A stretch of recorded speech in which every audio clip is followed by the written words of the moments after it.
이제 그만 참아야 하지 않겠어? 베트남 호치민의 삼성 공장 직원들이 심각하게 떠들고 있습니다. 그들의 눈은 결연에 가득 차 있었고 다른 노동자들 역시 고개를 끄덕이며 동의하고 있었습니다. 인도에서도 성공했잖아. 우리도 그들처럼 해야 해. 동료들 모두가 기대감에 부풀어 있었어요. 그들의 마음속에는 분명히 이번이 변화를 이끌어낼 기회라는 믿음이 자리 잡고 있었습니다. 하지만 그저 가만히 있을 수 없었습니다. 파업이 불러올 결과가 너무나 두려웠기 때문이었죠. 이번엔 물러설 수 없어요. 다른 한 동료가 힘주어 말했습니다. 회사가 우리를 이렇게 대우할 수는 없어요. 노동자들이 공정한 대우를 받는 것이 얼마나 중요한지 잘 알고 있습니다. 하지만 동시에 이 공장이 우리 지역 경제에 얼마나 중요한지, 우리 삶에 얼마나 큰 영향을 미치는지도 알고 있습니다. 그래서 언제나 신중하게 행동하려고 해요. 우리는 노동자의 권리를 지키는 동시에 우리가 쌓아온 것을 무너뜨리지 않도록 노력해야 했습니다. 하지만 최근 들어 상황이 심상치 않았습니다. 인도에서 발생한 삼성 공장의 파업 소식이 들려왔고 그 소식은 우리 공장에도 불씨를 일으켰습니다. 노동자들은 인도에서처럼 우리도 목소리를 높여야 한다고 생각하고 있었어요. 물가는 오르고 생활비는 계속해서 증가하는데 월급은 그대로인 상황에 대한 불만은 점점 커지고 있었습니다. 솔직히 그들이 왜 불만을 가졌는지 이해합니다. 우리도 더 나은 대우를 받을 자격이 있다고 생각해요. 하지만 파업을 강행하면 어떤 일이 일어날지에 대한 두려움이 모조 위원장인 그녀를 사로잡았습니다. 우리가 요구하는 것이 정당하다 해도 회사가 어떻게 반응할지, 공장이 문을 닫거나 다른 곳으로 옮겨가게 될 가능성은 너무나도 큰 위험이었어요. 오늘 아침 공장을 둘러보니 노동자들의 표정이 달라졌다는 걸 느낄 수 있었습니다. 모두가 어딘가 모르게 긴장한 모습이었고 여기저기서 들려오는 이야기도 파업에 대한 내용뿐이었죠. 그녀도 이제는 결정을 내려야 할 순간이 다가오고 있다는 걸 느꼈습니다. 공장 안은 여전히 기계 소리로 가득 차 있었지만 그 소리마저도 불안하게 들렸습니다. 평소와 다른 분위기였죠. 아무도 말하지 않았지만 모두가 이 불편한 공기를 느끼고 있었습니다. 언제든 무언가 큰일이 터질 것 같은 불안함이 자리 잡고 있었어요. 노동자들의 불만이 커지면서 저는 머릿속이 점점 복잡해졌습니다. 파업을 해야만 하는 걸까요? 아니면 다른 방법이 있을까요? 지금부터 함께 답을 찾아보도록 하겠습니다. 제 이름은 라이폰입니다. 저는 호치민시에 있는 삼성전자 공장 SHC에서 일하고 있어요. 이 공장은 주로 TV나 냉장고, 세탁기 같은 가전제품을 생산하는 곳입니다. 2016년에 세워졌는데 우리 시에서는 단순히 일하는 곳 이상의 의미를 가지고 있어요. 우리에게 안정적인 일자리를 주고 가족을 돌볼 수 있게 해주는 아주 중요한 곳이죠.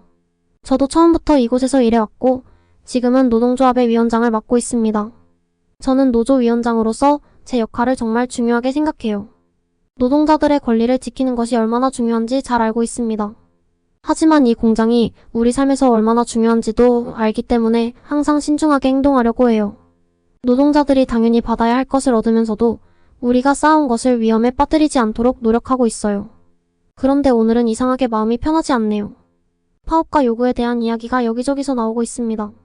이 모든 건 인도에서 벌어진 일 때문이에요. 인도에 있는 삼성 공장에서 노동자들이 파업을 했고 그 결과 일부 요구가 받아들여졌다는 소식이 들려왔어요. 그 이야기가 여기까지 퍼지면서 우리 공장에서도 비슷한 요구가 생기기 시작한 거죠. 솔직히 노동자들이 불만을 가지는 이유도 이해해요. 물가는 계속 오르고 있고 우리가 다른 곳에 비해 좋은 대우를 받는다고 해도 항상 충분하다고 느끼진 않거든요. 생활비는 점점 더 많이 들고 가족을 부양해야 하는 동료들도 많아요. 공장은 다른 직장에 비해 좋은 월급을 주지만 인도에서 일어난 일을 들으면 다들 마음이 동요하는 것 같아요. 인도 노동자들이 더 나은 대우를 받을 수 있다면 우리도 할 수 있지 않을까? 하고요. 오늘 공장을 돌아보니 노동자들의 표정이 달라 보입니다. 희망에 찬 사람도 있고 걱정이 가득한 사람도 있어요. 어딘가 모르게 평소와는 다른 분위기예요. 마치 폭풍이 다가오는 것 같은 느낌이 듭니다. 아무도 그 순간이 언제 올지 모르지만 뭔가 무거운 공기가 공장 안을 감싸고 있어요. 저는 매일 걷던 이 길을 오늘따라 더 무겁게 느끼고 있어요. 내가 잘하고 있는 걸까? 노동자들을 잘 지키고 있는 걸까? 아니면 우리가 감당할 수 없는 길로 이끌고 있는 걸까? 공장 안은 평소처럼 바쁩니다. 기계는 윙윙거리고 노동자들은 각자 맡은 일에 집중하고 있어요. TV가 줄지어 생산 라인에 놓여 있고 완성되어 포장되고 곧 출하될 준비를 하고 있죠. 이게 SHC 공장의 일상이에요. 하지만 오늘은 이 리듬이 곧 깨질 것 같은 불안감이 자꾸 들죠. 잠시 쉬는 공간에 들렀을 때 몇몇 노동자들이 모여서 이야기하는 소리가 들려요. 그들이 나누는 대화의 일부를 들을 수 있었는데 노조에서 나눠준 전단지 이야기였습니다. 파업을 하자는 내용이었어요. 젊은 노동자들은 무언가를 바꿀 수 있을 것 같다는 기대감에 눈이 반짝이고 있었어요. 반면 이곳에서 오래 일해온 사람들은 조금 더 신중한 모습이었죠. 그들은 일이 잘못되었을 때 어떤 일이 벌어질지 잘 알고 있는 사람들이에요. 그중 한 명, 미으라는 나이든 동료가 제 눈에 들어왔어요. 미으는 저와 함께 이곳에서 오래 일해왔고 우리 공장의 중요성을 누구보다 잘 아는 사람입니다. 그는 다가와서 손에 들고 있던 걸레로 손을 닦으며 걱정스러운 얼굴로 저를 쳐다봤어요. 라이폰 그가 조용히 말했어요. 진짜로 파업을 하게 되는 겁니까? 저는 그에게 확실한 답을 줄 수 없었어요. 아직은요. 대신 고개를 끄덕이며 대답했죠. 두고 봐야죠. 미으의 이마가 살짝 찌푸려졌지만 더 이상 묻지 않았어요. 그도 저처럼 이게 쉬운 결정이 아니라는 걸 알고 있었던 거죠. 파업은 우리가 원하는 걸 얻을 수 있을지도 모르지만 그 대가가 너무 클 수도 있어요. 만약 공장이 문을 닫거나 다른 나라로 옮겨간다면 우리에게 무슨 일이 생길까요? 우리가 잃게 될 것들이 너무 많다는 생각에 잠을 이루지 못할 때가 많습니다. 쉬는 공간을 나와 공장을 계속 돌아다녔어요.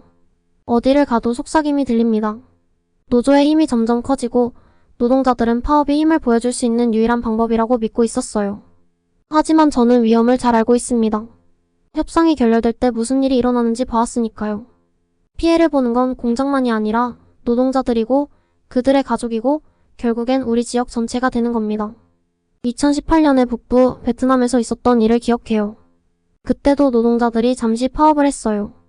그들도 임금 인상과 작업 환경 개선을 요구했죠. 하지만 그때는 상황이 빠르게 해결되었고 곧바로 모든 게 다시 정상으로 돌아갔습니다. 저는 이번에도 그렇게 될 수 있기를 바랍니다. 협상으로 문제를 풀 수 있기를 말이에요. 하지만 이번에는 뭔가 달라요.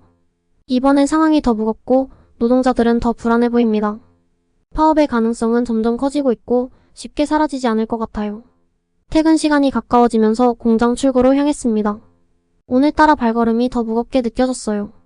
출구 근처에는 노조원들이 모여 있었습니다. 그들은 퇴근하는 노동자들에게 전단지를 나눠주고 있었어요. 그중 한 명, 란이라는 젊은 여성이 저를 보고 손을 흔들었어요. 저도 손을 흔들었지만 다가가 이야기를 나누지는 않았습니다. 그들이 뭘 생각하고 있는지 알고 있었거든요.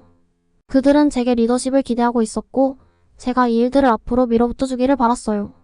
하지만 저는 아직 준비되지 않았어요. 저는 조금 더 시간이 필요했습니다. 생각할 시간, 계획할 시간, 이 상황을 어떻게 해결할 수 있을지 더 고민할 시간이요. 노동자들은 저를 믿고 있습니다. 그래서 저는 그들의 기대를 저버리고 싶지 않아요. 하지만 동시에 잘못된 결정을 내려 우리 모두의 삶을 망칠까봐 두렵습니다. 공장 밖으로 나왔을 때 습한 공기가 저를 감쌌어요. 해가 지고 있었고 주차장에는 긴 그림자가 드리워져 있었어요. 저는 잠시 서서 퇴근하는 노동자들을 지켜봤어요. 어떤 사람들은 친구들과 웃으며 이야기하고 있었고 어떤 사람들은 지친 얼굴로 혼자 걸어가고 있었죠. 이 공장은 우리에게 너무나도 많은 것을 줬습니다. 단순히 일하는 곳이 아니라 우리 지역의 자랑이고 더 나은 미래를 위한 발판이었어요. 저는 그 사실을 잘 알고 있습니다. 하지만 공장에서 아무리 좋은 대우를 받아도 그 속에서 보이지 않게 느끼는 사람들도 있겠죠. 그 사람들에게는 누군가 그들의 목소리를 들어줘야 합니다. 그리고 지금 그 목소리를 들어주는 사람은 저입니다. 어둠이 깔리기 시작하자 저는 깊은 숨을 내쉬고 집으로 향했습니다. 내일이 오면 더 많은 결정을 내려야 할 겁니다. 그때까지 제가 이끄는 방향이 옳기를 바랄 뿐이에요. 다음날 아침 저는 평소보다 일찍 공장에 도착했어요. 해가 막 떠오르기 시작하면서 SEHC 단지 위로 부드러운 주황빛이 퍼지고 있었죠. 저는 공장 밖에서 일하러 들어가는 사람들을 지켜보며 오늘 하루가 무겁게 느껴졌습니다. 오늘은 다르다는 걸 느낄 수 있었어요. 오늘 우리는 결정을 내려야 했습니다. 몇 주 동안 파업에 대한 이야기가 끓어오르며 점점 더 커지고 있었어요. 노조 회의는 점점 더 격해졌고 처음에는 조심스러워하던 노동자들까지 이제는 파업에 찬성하는 목소리를 내기 시작했죠. 그들은 우리가 마땅히 받아야 할 것을 얻기 위해서는, 더 나은 임금과 작업 환경을 위해서는, 그리고 회사로부터 존중받기 위해서는 파업이 유일한 방법이라고 믿고 있었습니다. 저도 그들의 분노와 좌절을 이해하지만 우리가 너무 멀리 나가면 어떻게 될지 두려웠어요. 공장 문을 지나 걸어가면서 벽에 붙어있는 전단지들이 눈에 띄었습니다. 파업에 동참하자는 내용이었죠. 큰 글씨로 변화를 요구하고 단결을 촉구하고 있었습니다. 전단지를 읽으며 마음이 무거워졌습니다.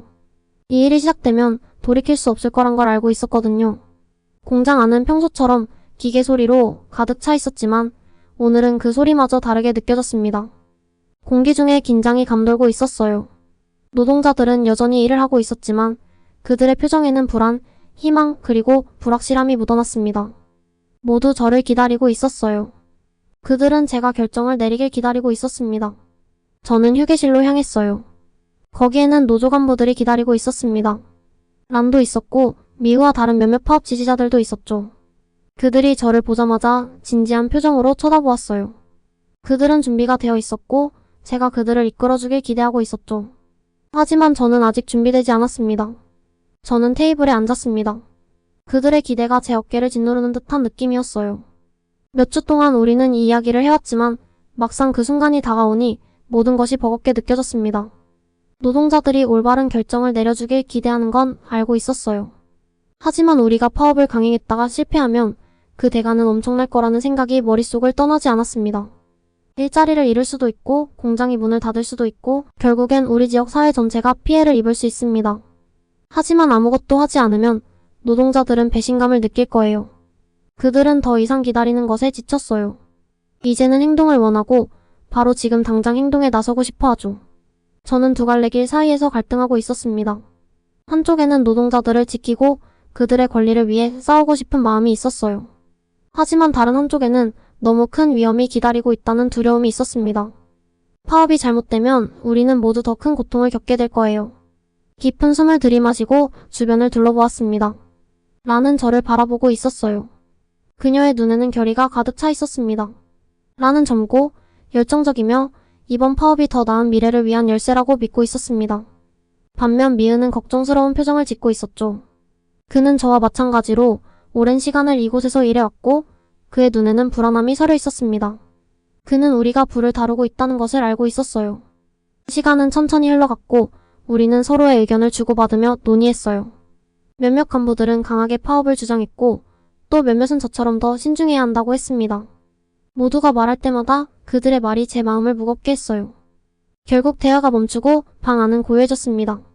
모든 이가 저를 바라보고 있었습니다. 이제는 제가 결정을 내려야 할 순간이었어요. 가슴이 두근거렸지만 창가로 걸어가 밖을 내다봤습니다. 공장 바깥에는 여느 때처럼 노동자들이 분주하게 움직이고 있었습니다.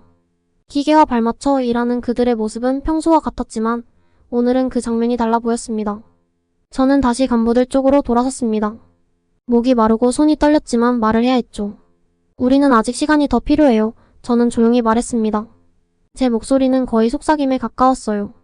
란의 눈이 커졌고 그녀의 얼굴에는 실망이 가득했습니다. 그녀는 오늘이 우리가 나아가는 날이 될 것이라고 확신하고 있었거든요. 미은은 한편으로 안도하는 듯 고개를 끄덕였어요. 그도 저처럼 망설임이 있었던 것 같았습니다. 하지만 그것만으로는 충분하지 않았습니다. 방 안의 다른 사람들은 초조해 보였고 그들의 실망이 점점 커지는 게 느껴졌습니다. 더 기다릴 수는 없어요. 라이폰 란이 말했어요. 그녀의 목소리는 단호했지만 그렇다고 날카롭진 않았어요. 노동자들은 준비가 되어 있어요. 우리가 지금 행동하지 않으면 기회를 잃게 될 겁니다. 그녀가 옳다는 것을 알았어요. 우리는 이미 기세를 타고 있었고 지금 행동하지 않으면 모든 게 무너질지도 모릅니다. 하지만 계획 없이 성급하게 파업을 시작하는 건 재앙이 될 수도 있다는 생각도 떠나지 않았습니다. 저는 다시 자리에 앉았습니다. 머릿속은 혼란스러웠고 빠르게 돌아가고 있었어요. 우리는 우리 일자리로 가족들을 먹여 살리고 있습니다. 그중 일부는 월급을 하루도 놓칠 수 없는 사람들도 있어요. 공장은 우리 지역의 생명줄이었고 파업이 실패하면 피해는 고스란히 우리에게 돌아올 겁니다. 몇 시간 동안 우리는 논쟁했고 중간 지점을 찾으려고 했지만 여전히 갈등은 해결되지 않았습니다. 일부는 당장 파업을 하길 원했고 다른 일부는 더 기다리자고 했어요. 그리고 저는 그 중간에서 갈등하고 있었죠. 노동자들에 대한 책임감과 결과에 대한 두려움 사이에서 말이에요. 하루가 저물어갈 무렵 저는 결정을 내릴 수밖에 없다는 걸 깨달았습니다. 저는 다시 일어섰습니다. 다리가 무거웠어요. 방 안은 다시 조용해졌고 모두가 저를 바라보고 있었죠. 우리는 파업을 할 겁니다. 저는 마침내 말했어요. 말이 목에서 굳어져 나오듯 힘들게 나왔어요. 하지만 신중하게 준비해야 해요. 철저히 계획하고 확실히 준비된 후에 나서야 합니다. 방 안의 긴장이 조금 풀렸고 모두의 얼굴에서 안도와 결심이 섞인 표정을 읽을 수 있었습니다. 라는 미소를 지었지만 그것은 피곤하고 조심스러운 미소였습니다. 미은은 여전히 걱정스러운 표정을 지었지만 제 결정을 받아들이며 고개를 끄덕였어요. 제 어깨를 짓누르던 무게가 완전히 사라진 건 아니었지만 적어도 이제 우리가 나아갈 방향을 알게 되었습니다. 휴게실을 나와 밖으로 나섰을 때 차가운 저녁 공기가 제 얼굴에 닿았습니다. 공장 불빛이 켜지기 시작했고 주차장에는 긴 그림자가 드리워졌습니다. 저는 공장을 돌아봤어요. 이곳은 제가 오랫동안 일해온 두 번째 집과 같은 곳이었죠. 우리가 미래를 쌓아 올린 곳이었습니다. 하지만 이제는 모든 것이 위태로워 보였어요. 파업은 곧 시작될 것입니다. 그리고 우리는 앞으로 닥칠 일들을 감당할 준비가 되어 있기를 간절히 바랄 뿐이었죠. 파업이 시작된 날, 공장은 평소와는 완전히 다른 모습이었어요. 아침부터 사람들이 공장 앞에 모여들기 시작했죠. 우리는 팻말을 들고 서서 회사가 우리의 요구를 들어주기를 바라며 목소리를 높였습니다. 긴장감이 가득 찬 공기 속에서 저는 한참 동안 그 자리에 서 있었습니다. 지금 이 순간이 올 거라고는 알고 있었지만 막상 파업이 시작되자 마음이 무거웠습니다. 공장 안에서는 아무런 소리도 들리지 않았어요. 기계들은 멈췄고 생산 라인은 조용했습니다. 공장 문 앞에는 수백 명의 노동자들이 모여 있었지만 그 안은 너무 고요했습니다. 마치 이곳이 더 이상 살아있지 않은 듯한 느낌이 들었어요. 저는 팻말을 든 채로 공장 앞을 서성거렸습니다. 제 옆에는 랑과 다른 노조원들이 있었고 그들 역시 긴장한 표정으로 주위를 둘러보고 있었습니다. 그동안 준비해왔던 것이 바로 이 순간을 위한 것이었는데 막상 파업이 시작되고 나니 제 안에서 두려움이 밀려왔습니다. 이 선택이 옳았을까? 우리가 정말로 이겨낼 수 있을까? 노동자들은 모두 저를 믿고 따랐습니다. 그들은 이번 파업이 그들의 삶을 더 나아지게 할 기회라고 믿고 있었죠. 저 역시 그들의 기대를 저버리고 싶지 않았습니다. 하지만 파업이 끝났을 때 우리가 원하는 결과를 얻을 수 있을지에 대한 확신은 없었습니다. 머릿속에서 계속해서 떠오르는 건 우리가 무엇을 잃게 될지 모른다는 불안감이었어요. 파업 첫날이 지나가면서 상황은 점점 더 무거워졌습니다. 노동자들은 줄지어 공장 앞에 서 있었고 기자들이 와서 카메라를 들고 우리를 촬영했습니다. 몇몇 사람들은 사진을 찍으며 우리의 이야기를 듣고 싶어 했지만 저는 말할 기운이 없었습니다. 그저 무거운 마음으로 그 자리에 서 있을 뿐이었죠. 시간이 흐를수록 공장 안의 한국인 관리자들은 더 이상 모습을 드러내지 않았습니다. 그들은 처음 며칠 동안은 상황을 지켜보는 듯 했지만 이제는 철저히 공장 안에 머물러 있었습니다. 그들도 파업의 결과가 어떻게 될지 몰라 불안해하고 있었을 겁니다. 저는 그들과 이야기를 나누고 싶었지만 그럴 기회는 오지 않았습니다. 노동자들 사이에서도 긴장감이 점점 더 커졌습니다. 처음에는 모두가 단결하여 같은 목소리를 내고 있었지만 시간이 지나면서 불안과 의심이 생기기 시작했어요. 일부는 파업이 너무 오래 지속될까봐 걱정했고 또 다른 일부는 회사가 우리의 요구를 들어주지 않으면 어떻게 해야 할지 고민하고 있었습니다. 미은은 저와 가장 오래 일해온 동료였어요. 그는 항상 신중하게 행동했고 저도 그의 의견을 많이 들었죠. 그런데 파업이 시작된 지 며칠 후 미으가 제게 다가와 조심스럽게 말했습니다. 그는 우리가 너무 무리한 요구를 하고 있는 건 아닌지 걱정하고 있었어요. 미으의 말에 저는 한동안 아무 말도 할 수 없었습니다. 저도 그와 같은 생각을 하고 있었으니까요. 하지만 노동자들 앞에서는 그런 생각을 드러낼 수 없었어요. 제가 흔들리면 모두가 흔들릴 테니까요. 시간이 흐르면서 저는 파업이 생각보다 더 힘든 싸움이 될 거라는 걸 깨달았습니다. 처음에는 우리가 목소리를 내기만 하면 회사가 우리의 요구를 들어줄 것이라고 믿었지만 회사는 쉽게 움직이지 않았습니다. 한국 본사와 연락을 주고받는다고는 했지만 그 결과는 들리지 않았어요. 그저 기다리라는 말뿐이었습니다. 하지만 기다리는 것만으로는 충분하지 않았습니다. 우리는 점점 지쳐갔고 파업이 길어질수록 더 많은 노동자들이 불안해했습니다. 어느 날 공장 앞에서 비가 내리기 시작했어요.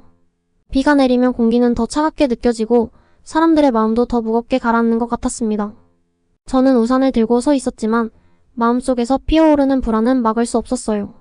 이렇게 비를 맞으며 파업을 계속해야 하나, 이게 정말 옳은 길인가 하는 생각이 끊임없이 머릿속을 떠돌았습니다. 비가 그치고 나자 저는 다시 노동자들 앞에 섰습니다. 그들은 저를 믿고 따르고 있었고 제가 그들에게 희망을 줄 수 있을 거라고 믿고 있었어요. 하지만 저도 그들처럼 답답했고 무엇을 해야 할지 몰랐습니다. 파업은 쉽게 끝날 것 같지 않았고 우리는 점점 더 지쳐갔습니다. 그날 저녁 저는 집에 돌아와 침대에 누웠습니다. 몸은 피곤했지만 잠은 오지 않았습니다.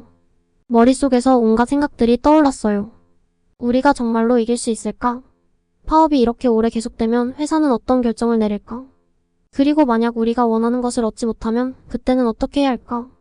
이 모든 질문들이 제 머릿속을 떠다녔습니다. 저는 대답을 알 수 없었어요. 그저 하루하루 버텨내며 파업을 계속해야 한다는 것만 알고 있었습니다. 그렇게 밤이 깊어갔고 저는 뒤척이며 또 다른 하루를 맞이할 준비를 했습니다. 파업이 시작된 지 2주가 넘어가면서 우리 모두의 마음속에 더 큰 불안이 자리 잡기 시작했어요. 처음 며칠 동안은 모두가 결심에 차 있었지만 시간이 흐를수록 노동자들 사이에 피로와 걱정이 쌓여갔죠. 우리는 공장 앞에서 여전히 팻말을 들고 서 있었지만 사람들의 얼굴에서는 점점 더 희망이 사라지고 있었습니다. 아침부터 비가 내리기 시작한 어느 날 공장 앞은 한층 더 쓸쓸해 보였어요. 비 때문에 팻말이 젖어 구겨지고 발밑의 물웅덩이는 깊어졌습니다. 노동자들은 우비를 입고 서 있었지만 비가 멈추지 않을 거라는 걸 아는 듯 묵묵히 자리를 지키고 있었죠. 저는 우산을 쓰고 서서 주변을 둘러보며 그들의 얼굴을 보았습니다. 모두 지쳐 있었어요. 기대했던 변화는 없었고 회사는 여전히 아무런 반응을 보이지 않았습니다. 저는 파업이 더 길어지면 안 된다는 생각이 점점 강해졌습니다. 처음에는 우리의 목소리가 회사에 닿을 거라고 믿었지만 회사는 움직이지 않았습니다. 몇몇 동료들은 점점 불안해하기 시작했고 그들은 저를 바라보며 답을 기대하고 있었습니다. 그들의 기대와 신뢰가 느껴졌지만 저는 아무 대답도 할 수 없었습니다. 왜냐하면 저도 확신이 없었으니까요. 비가 계속해서 내리던 그날 오후 미으가 저에게 다가왔습니다. 그는 파업 초기부터 함께했던 사람이었고 저를 믿고 따랐습니다. 하지만 그의 얼굴에도 지친 기색이 역력했어요. 그는 나지막한 목소리로 라이폰 우리 이제 어떻게 해야 할까요? 라고 물었죠. 그의 질문에 저는 한동안 대답할 수 없었어요. 그저 비가 내리는 공장 앞을 바라보며 생각에 잠겼습니다. 시간이 지날수록 파업을 계속할지 아니면 여기서 멈출지에 대한 고민이 저를 괴롭혔습니다. 회사는 더 이상 협상할 의사가 없는 것처럼 보였고 우리는 그들의 결정을 기다릴 수밖에 없었어요. 하지만 노동자들의 지친 표정, 점점 길어지는 파업, 그리고 불확실한 미래가 제 마음을 더 무겁게 만들었습니다. 그날 저녁 저는 회의를 열기로 했습니다. 우리는 모두 공장 옆 작은 건물 안에 모였어요. 바깥에는 비가 여전히 쏟아지고 있었고 우리 모두의 마음도 그 비처럼 무거웠습니다. 사람들은 저를 바라보며 무언가 새로운 답을 기대하고 있었지만 저는 어떤 결정을 내려야 할지 확신이 없었습니다. 우리가 원하는 결과를 얻지 못하면 어떻게 될까요? 누군가가 조용히 물었어요.